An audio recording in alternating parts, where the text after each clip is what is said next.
I'd been sitting alone in my living room for what felt like hours, watching the Arizona sunset paint my walls in shades of amber and gold. The house was too quiet these days. 5 years since Richard passed, and I still hadn't gotten used to the silence. Before we continue, please subscribe to Velour Vengeance and let us know where you're listening from in the comments.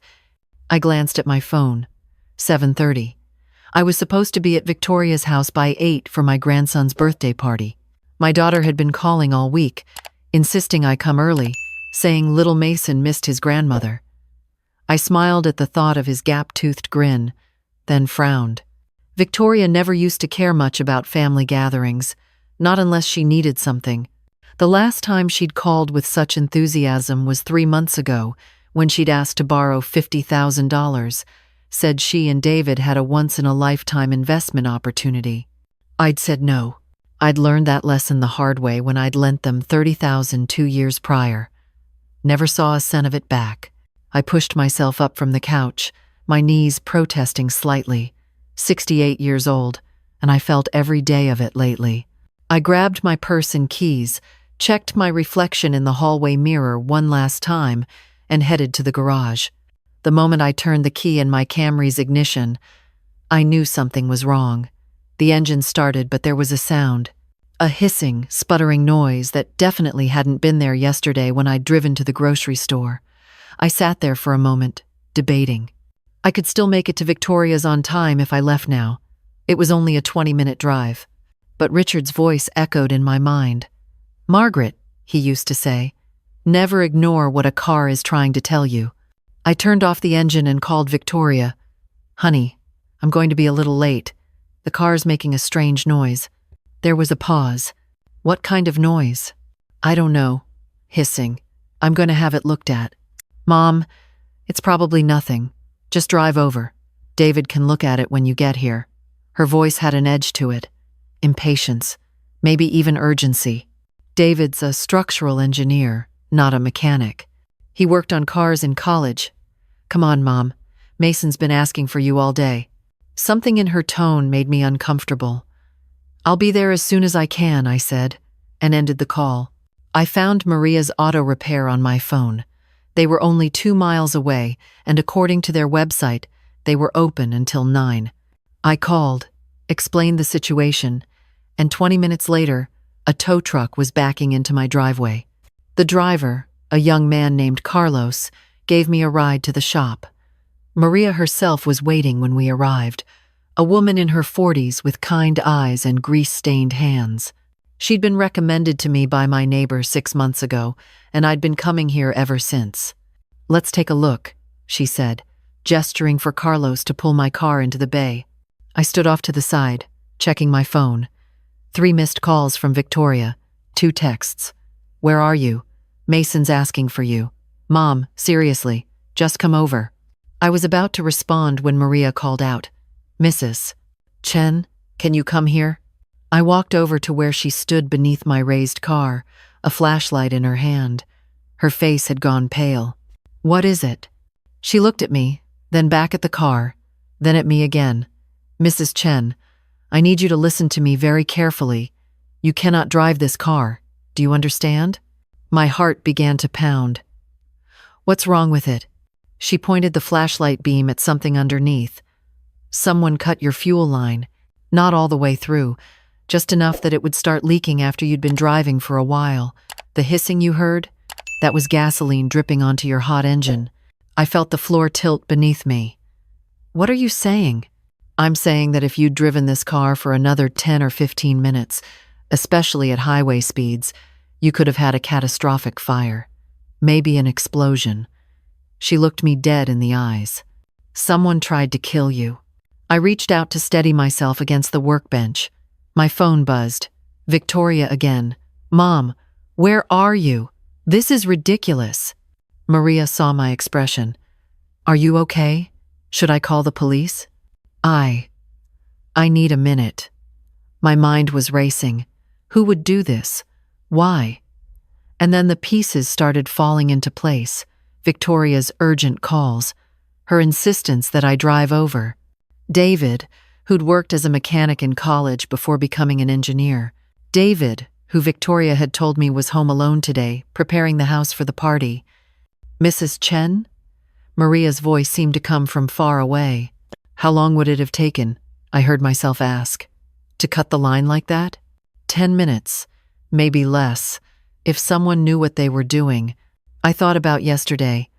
I'd been home all day, except for an hour when I went grocery shopping. My car had been in the garage, unlocked. Victoria had a key to my house. She'd insisted I give her one for emergencies after Richard died. Don't call the police, I said quietly. Not yet. Maria frowned. Mrs. Chen, if someone... I need to be sure. I need evidence. I looked at her. Can you fix it? Make it safe to drive? I can replace the line, yes. But how long will it take? An hour, maybe 90 minutes. Do it, please. And Maria? Don't mention this to anyone. Not yet. She studied my face for a long moment, then nodded slowly. Okay. But I'm writing down exactly what I found, with photos, just in case. Thank you. I called Victoria back. Honey, the car needed more work than I thought. I'm not going to make it tonight. I'm so sorry. The line was silent for a beat too long. What kind of work? Fuel system issue. Nothing serious, but they want to fix it before I drive it. Another pause. Which shop? Just a local place. Listen, tell Mason I'll take him out for ice cream this weekend to make up for it, okay? Sure. Yeah, okay. She sounded off. Disappointed? Worried? Scared? I sat in the waiting room while Maria worked. My hands were shaking. I kept trying to convince myself I was wrong, that this was all some terrible coincidence. But deep down, I knew. I'd spent 40 years as a banker, analyzing risks and reading people. And right now, every instinct I had was screaming danger. At 9:15, Maria finished. She walked me through everything she'd found, showing me photos of the clean cut in the fuel line. Not a tear or a crack, but a deliberate, precise incision. I've called someone, I said as I paid her. An attorney. I need to know what my options are. Maria handed me a folder with all her documentation. Be careful, Mrs. Chen. Whoever did this, they're serious. I drove home slowly, hyper-aware of every sound, every sensation. The car ran smoothly now. No hissing, no danger. I pulled into my garage and sat there in the darkness for a long time. My phone lit up. Victoria, hope everything's okay with the car. Sorry we missed you tonight. Mason was so disappointed. I didn't respond. That night, I lay in bed staring at the ceiling. My daughter, my oldest child, the little girl I'd rocked to sleep, whose scraped knees I'd bandaged, whose college tuition I'd paid. How had we gotten here? Money. That's how. After Richard died, my estate was valued at just over $800,000. The house was paid off, worth at least $450,000. I had retirement accounts, investments, a small life insurance policy. Victoria knew all of this. She'd helped me sort through the paperwork after the funeral. And she had a gambling problem. I'd only discovered it by accident 6 months ago when she'd left her phone at my house and it had buzzed with notifications from betting apps. She'd laughed it off when I confronted her. Said it was just for fun, that she had it under control. $50,000. She'd asked me for $50,000 3 months ago. How deep in debt was she? The next morning, I called Sarah Williams, the attorney who'd handled Richard's estate. I told her everything. She listened without interrupting, then said, Margaret, this is attempted murder. You need to go to the police. I need proof first. Real proof. Right now, all I have is a cut fuel line. Victoria will say it could have been anyone. That I'm a paranoid old woman who can't accept that her daughter needs money. Sarah was quiet for a moment. What are you thinking? I'm thinking I need to know for certain. I need to hear it from her own mouth. That's dangerous. So is having a daughter who wants me dead. Over the next week, I became someone I didn't recognize. I hired a private investigator, a retired detective named James Walsh. He was thorough and discreet. Within 3 days, he had a report that made my blood run cold. Victoria owed $200,000 to various casinos and online gambling sites. She'd taken out loans, maxed out credit cards, even borrowed against David's retirement account without telling him. She was being threatened by debt collectors. One had filed a lawsuit. "She's desperate," James told me, "and desperate people do desperate things." "What about David?" "He knows. Found out about 2 months ago." According to his credit report, he took out a home equity loan to try to cover some of the debts. Didn't work. They're still drowning. "Is he in on this?" James hesitated. "Hard to say. But he was the one with mechanical knowledge, and he was conveniently alone at your house 3 times in the past month, according to your security system logs." I'd forgotten about those. My home security system tracked when doors were opened and by whom. I pulled up the records.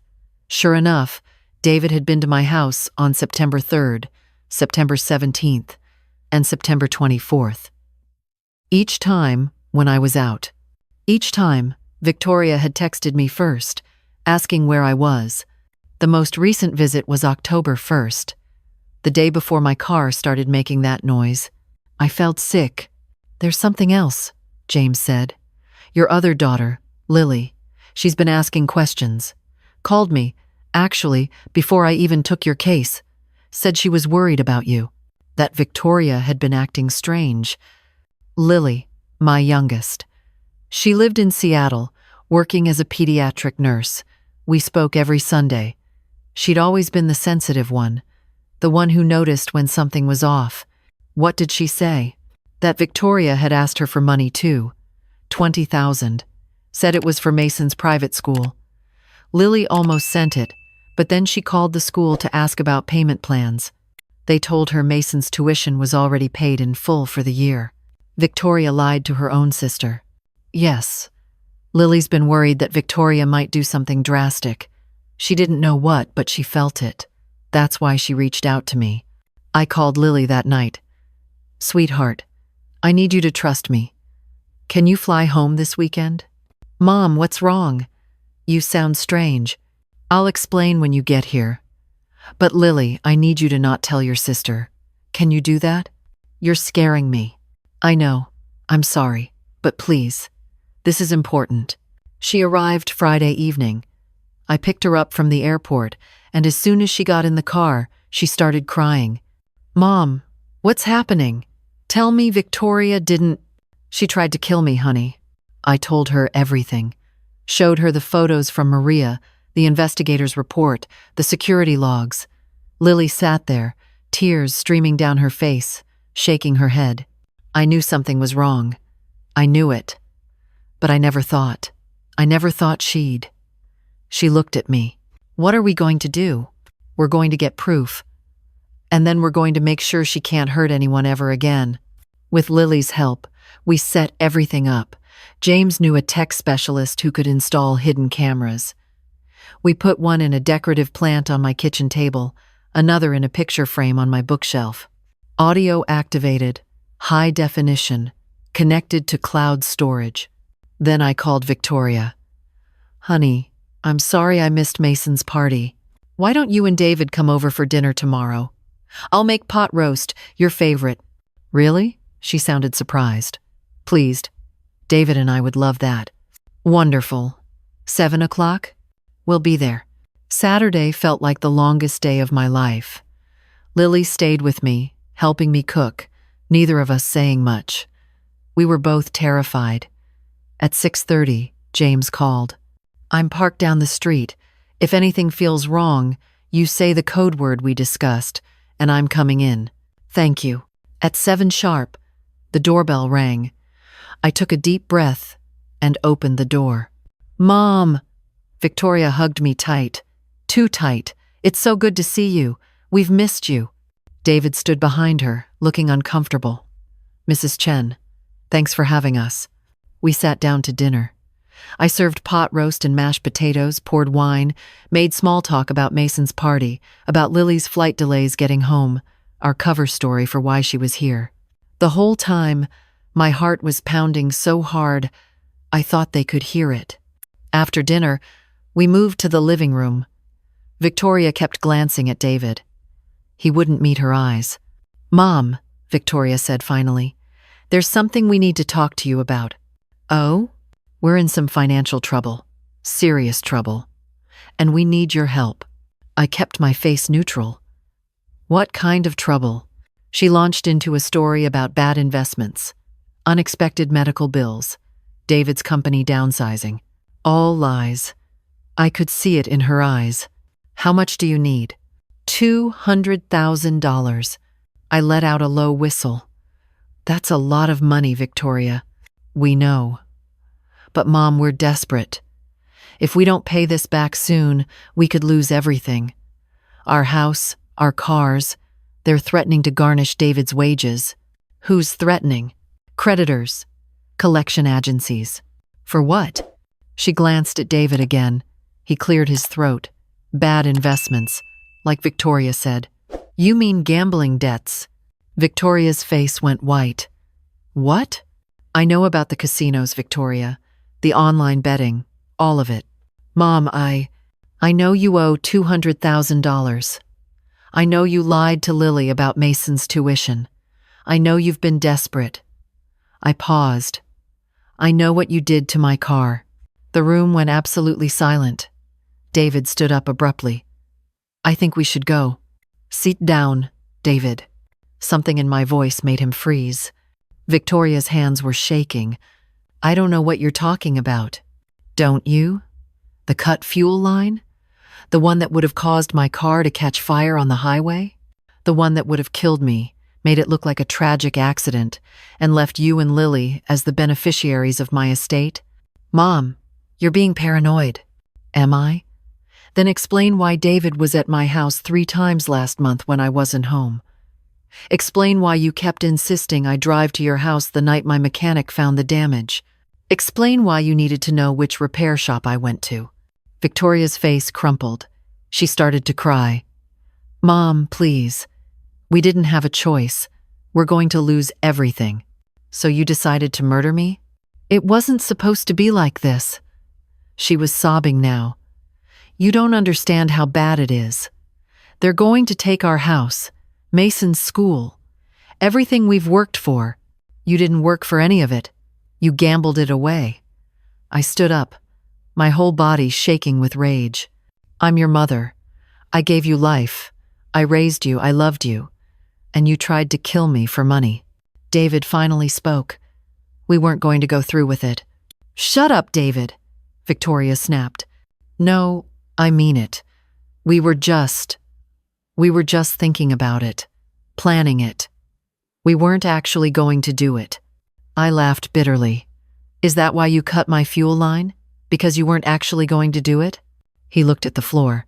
I was drunk. I wasn't thinking clearly. And then when you said the car had a noise, I panicked. I told Victoria to convince you to drive over anyway, but you didn't, and I was relieved because I realized how insane it was. "You're pathetic," I said quietly. Victoria was still crying. "Mom, please. We can fix this. We'll pay you back, every penny. Just please, please help us." "Help you? After you tried to murder me?" "It was a mistake. A horrible mistake. Please, Mom. I'm begging you." I looked at my daughter, at the mascara running down her face, at the desperation in her eyes. For a moment, just a moment, I felt sorry for her. Then I thought about that hissing sound, about Maria's pale face, about what would have happened if I'd ignored that noise, if I'd driven to Victoria's house like she'd begged me to. "Lily," I called out, "you can come in now." Lily emerged from the hallway where she'd been listening. Victoria's face went through a series of emotions: shock, betrayal, fear. "Hi, sis," Lily said coldly. You knew?" "Mom told me everything. I didn't want to believe it. But I knew you were in trouble, Victoria. I just didn't know how far you'd fallen. I picked up my phone. I'm calling the police now. Mom, no. Victoria lunged toward me, but Lily stepped between us. Don't, Lily said. Don't make this worse than it already is. David sat back down, his head in his hands. I'm sorry, he mumbled. I'm so sorry. Victoria was still begging when the police arrived 15 minutes later. James Walsh came with them, along with Detective Richardson, a woman in her 50s with sharp eyes and a no-nonsense demeanor. Mrs. Chen? I'm Detective Richardson. I understand you have evidence of an attempted homicide? I showed her everything. The photos from Maria, the security logs, the investigator's report, and then I showed her the video footage from the hidden cameras, where Victoria and David had essentially confessed to everything. Richardson watched it twice. Then she looked at Victoria and David. Victoria Chen and David Chen, you're under arrest for attempted murder. You have the right to remain silent. Victoria screamed and cried and begged all the way out to the police car. David went quietly, his shoulders slumped, looking like he'd aged 10 years in the past hour. After they left, Lily and I sat in the living room in silence. Finally, she said, "What happens now?" Now we rebuild. The trial took 8 months. The prosecution offered Victoria a plea deal 20 years with possibility of parole after 12 if she testified against David, who they believed was the primary actor. She took it. David got 25 years. Mason went to live with David's parents. I set up a trust fund for him, for college, for his future. He didn't need to pay for his parents' sins. Through it all, Lily stayed by my side. She took a leave of absence from her job, moved back home for 6 months. We went to therapy together, processed the trauma, learned how to talk about what had happened, and somewhere in the middle of all that darkness, I found light again. His name was Thomas. I met him at the public library, of all places. I'd started going there once a week, trying to find some normalcy and routine. He was a volunteer, helping seniors with computer classes. We struck up a conversation about books, then coffee, then dinner. He was 70, a retired teacher, a widower. His wife had passed 3 years ago. He understood loss. He understood starting over. I don't know if I can trust anyone again, I told him one evening, 6 months after we'd met. You don't have to trust everyone, he said gently. Just trust the right people and give yourself time to figure out who they are. It's been 2 years now. Thomas and I got married last spring, a small ceremony in my backyard with Lily as my maid of honor and Thomas's son as his best man. It was nothing fancy, but it was perfect. I changed my will. Everything goes to Lily and to Mason's trust fund. Victoria and David will get nothing from me. Not now, not ever.